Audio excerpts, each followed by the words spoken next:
A paz do Senhor Jesus.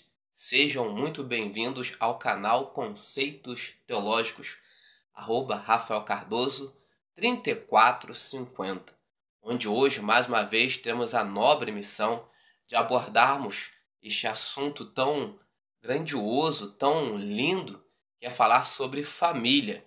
Desta feita, lição de número 12, ao qual vamos tentar plasmar em seu ser, em sua alma, aquilo que a palavra de Deus nos aponta como coerente, como certo. E desta feita, o título da lição diz: o verdadeiro sentido de serem dois em um. Pois bem, é uma lição linda, complexa, porque falar sobre família é lindo e complexo, é dinâmico. Família é algo dinâmico. E qual o verdadeiro sentido de caminhar lado a lado ao lado de uma outra pessoa? Precisa ter sentido. A vida, ela precisa ter sentido. Quem é que já não ouviu ou já não viu histórias de vida de pessoas que conviveram muitos anos casados, 50 anos, 40 anos, 30 anos, hoje em dia, 20 anos, hoje em dia já é um grande desafio viver esse tempo todo casado.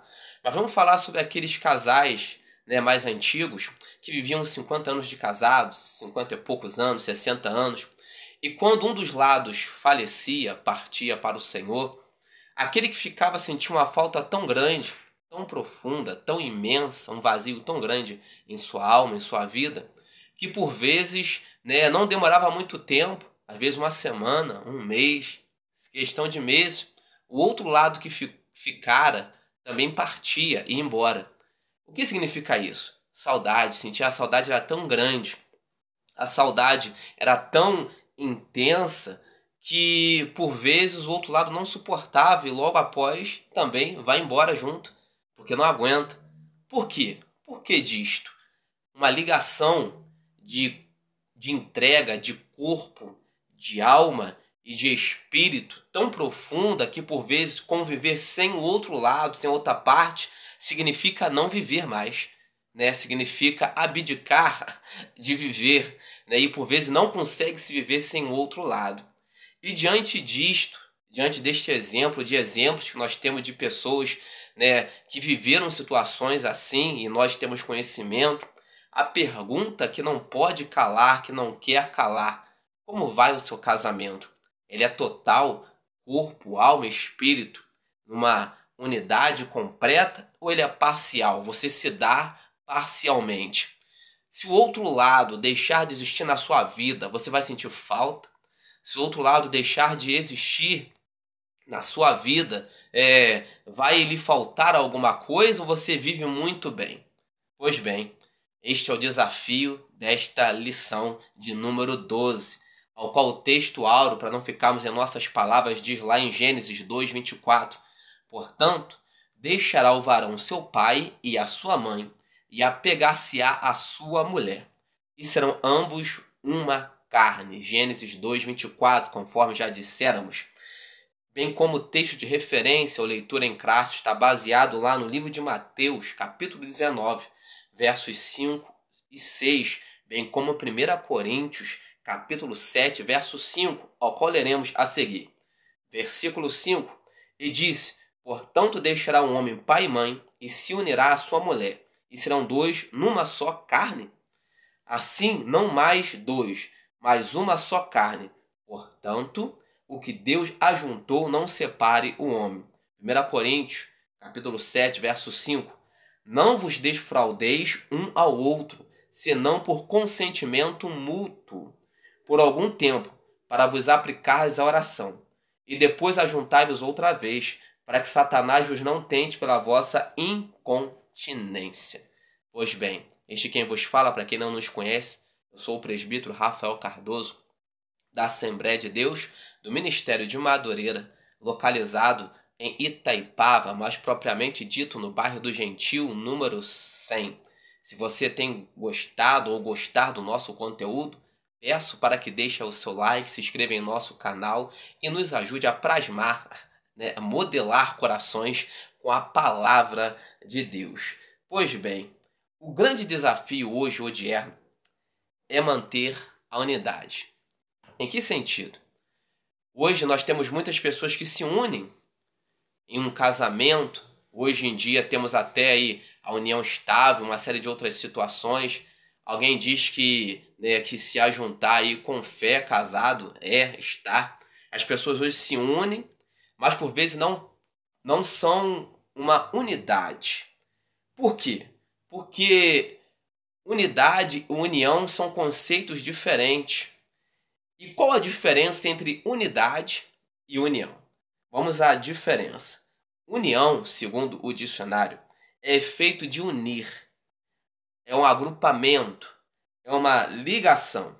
Vamos usar um exemplo para termos maior clareza de partidos políticos. Por vezes, partidos políticos, eles se unem. O P é alguma coisa, o P de outra coisa, se une ali para formar uma coligação, né, uma ligação, um agrupamento.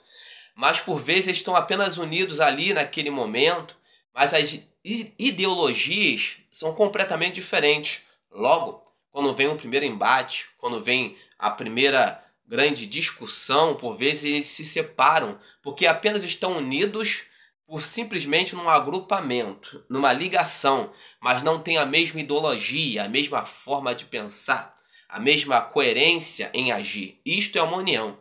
Nesse sentido, muitos casamentos que são mentes diferentes, propósitos diferentes, histórias de vida diferentes, alguns casais até se unem, mas unem apenas parte do ser, unem apenas o corpo.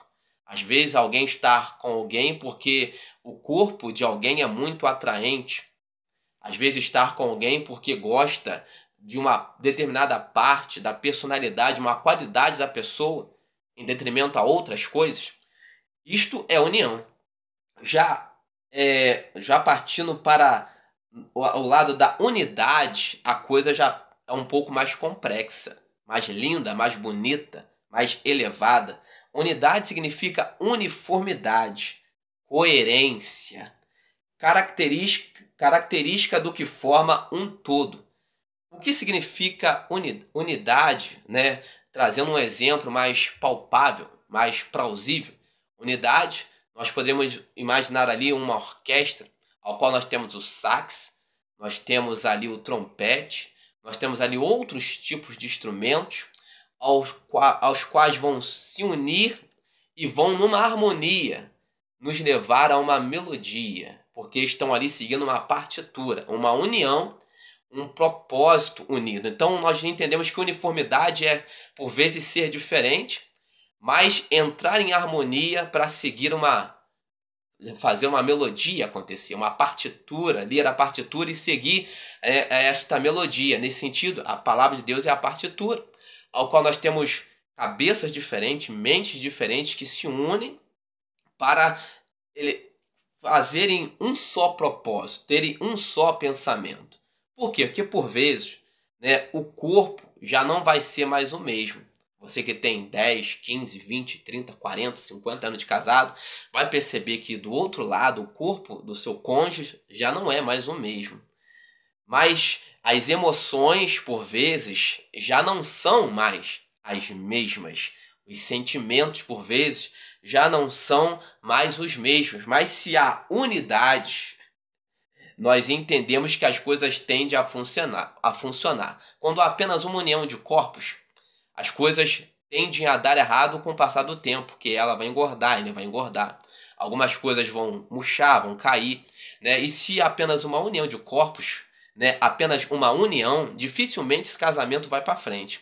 Mas quando há uma unidade onde espírito, alma e corpo se entrelaçam, dificilmente as coisas tendem a dar errado. E neste sentido, nós entendemos que quando nós nos casamos com alguém, com uma pessoa, nós não casamos apenas com o corpo de uma pessoa. Nós casamos com uma unidade, com alguém que tem um corpo, com alguém que tem uma alma e com alguém que tem um espírito. É um todo, é uma totalidade. E o grande desafio, como manter tudo conectado? Como manter tudo conectado? Corpo, alma e espírito ligados para serem um, para formarem um propósito no casamento. A primeira coisa que nós devemos ter em mente é que você não casa, ninguém casa para ser feliz.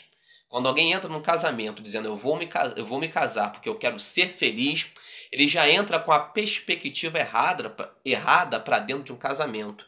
Nós nos casamos para fazer o outro lado feliz. Quando nós entendemos isso, que nós entramos num casamento para fazermos o outro lado feliz, nós começamos a completar o outro lado. É como o exemplo de Adão.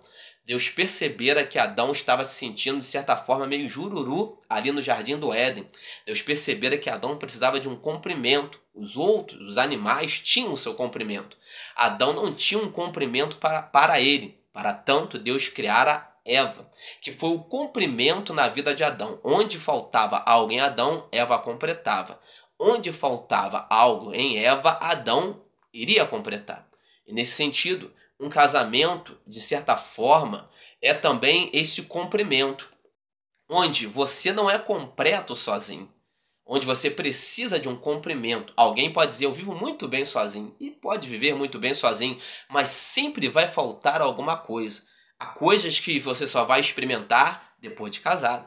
A vida é assim, é um comprimento, um relacionamento, um casamento é um comprimento, um completando o outro. E quando nós entramos na vida de alguém para fazer o outro feliz, tendo esse entendimento, invariavelmente, inevitavelmente, nós vamos começar a cumprimentar o outro lado. Invariavelmente, nós vamos cumprimentar não apenas o corpo, mas também a alma, que é a sede das emoções, também um espírito, vamos completar, que é a base da razão, do ser. Vamos completar todas as esferas, corpo, alma e espírito do outro lado. Você pode e deve fazer toda a diferença na vida do seu cônjuge. Se você, de fato, entrar num casamento para fazer o outro lado feliz, estiver disposto a complementar o outro lado. Agora a pergunta é, como é que eu faço isso? Simples. Se você for uma pessoa que tiver uma individualidade muito presente, né, e puder agregar. E há uma diferença muito gritante, muito latente entre individualismo e individualidade. São dois polos, dois lados. E qual a diferença? Individualismo é aquilo que você pode passar a fazer para o outro e você não faz. É o ego, podemos por assim dizer. Eu primeiro. Eu vou fazer, mas antes eu. Primeiro eu, primeiro eu, primeiro eu. E tem muitas pessoas que são individualistas dentro de um casamento. Pensam primeiro nelas. Primeiro no seu bem-estar. Ou seja, eu preciso ser feliz. Eu me casei para ser feliz. Isso é um pensamento individualista. Mas quando você é uma pessoa que tem uma individualidade, o que significa isso? É ser você. É sua personalidade em ação, né? Um casamento não anula a individualidade de ninguém. Alguém é fleumático, alguém, né, é mais tranquilo, outro é mais agressivo, né, mais colérico, poderíamos assim dizer, né? Um casamento não anula a individualidade de alguém.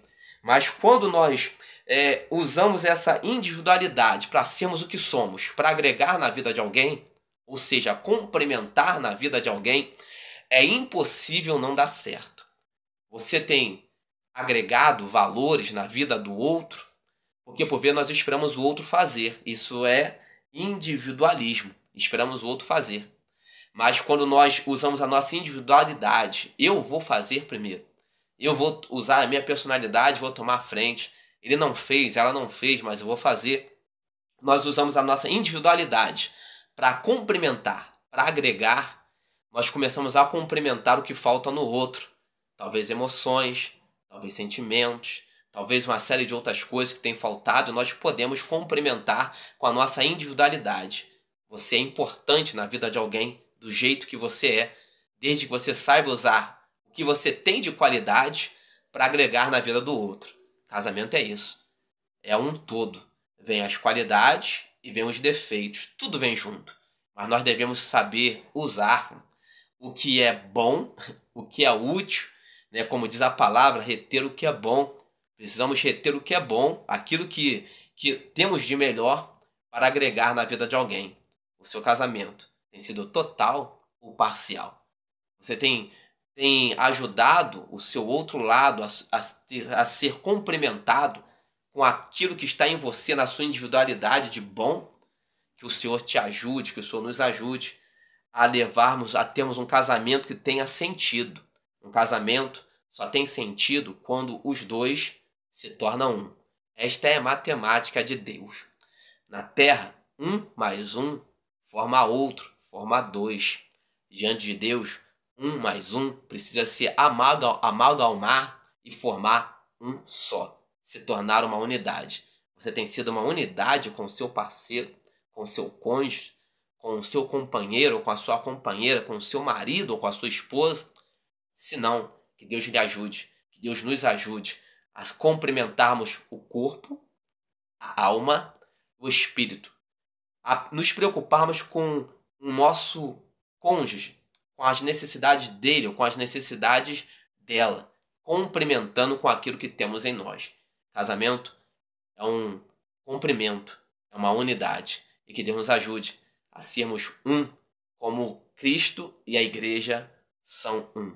Apesar de pensamentos diferentes, andar num só propósito, num só objetivo. Que Deus abençoe sua vida, a sua família, a sua casa, o seu lar em Cristo Jesus. Que a graça do Senhor Jesus Cristo, o grande amor de Deus e as doces consolações do Espírito Santo sejam sobre a sua casa, a sua família, em nome de Jesus. Deixe o seu like, se inscreva em nosso canal. Ali nos comentários tem um link, seja parceiro desse canal e nos ajude a propagarmos a palavra de Deus por esse Brasil afora. Deus abençoe sua família em Cristo Jesus, rica e poderosamente.